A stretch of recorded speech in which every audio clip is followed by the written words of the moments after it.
തെരഞ്ഞെടുപ്പ് തോൽവിയിൽ CPIM ജില്ലാ നേതൃയോഗങ്ങളിൽ പിണറായി വിജയനും MV ഗോവിന്ദനും അതിരൂക്ഷ വിമർശനം.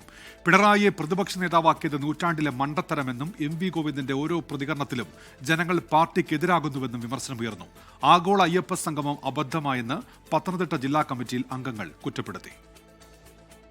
സമാനതകളില്ലാത്ത വിമർശനമാണ് മുൻ മുഖ്യമന്ത്രിയും പാർട്ടി പോളിറ്റ് ബ്യൂറോ അംഗവുമായ പിണറായി വിജയൻ CPIM ജില്ലാ നേതൃയോഗങ്ങളിൽ നേരിടുന്നത്. പിണറായിയെ പ്രതിപക്ഷ നേതാവാക്കിയത് നൂറ്റാണ്ടിന്റെ മണ്ടത്തരമെന്നാണ് കോഴിക്കോട് ജില്ലാ കമ്മിറ്റിയിൽ ഉയർന്ന വിമർശനം. ഇഷ്ടമുള്ളവരെ മത്സരിപ്പിക്കാൻ ഒരു നയം, ഇഷ്ടമില്ലാത്തവരെ മാറ്റി നിർത്താൻ മറ്റൊരു നയം.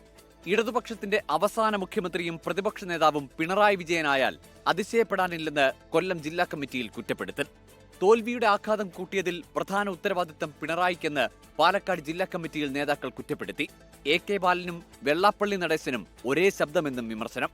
PK ശ്യാമളയുടെ സ്ഥാനാർത്ഥിത്വം ചൂണ്ടിക്കാട്ടി കണ്ണൂർ ജില്ലാ കമ്മിറ്റിയിൽ MV ഗോവിന്ദനെതിരെ ഉയർന്നത് വലിയ കുറ്റപ്പെടുത്തൽ. തളിപ്പറമ്പിലെയും പയ്യന്നൂരിലെയും വിഷയങ്ങൾ മലബാറിലാകെ എതിർവികാരമുണ്ടാക്കി. ജില്ലാ സെക്രട്ടറി KK രാഗേഷിന്റെ വിശദീകരണങ്ങളിൽ വ്യക്തതയില്ലെന്നും ചിലത് പരിഹാസ്യമായി മാറിയെന്നും നേതാക്കൾ കുറ്റപ്പെടുത്തി.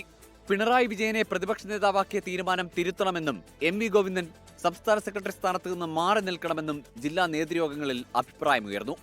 വിവിധ ബ്യൂറോകൾക്കൊപ്പം ന്യൂസ് ഡെസ്ക് 24.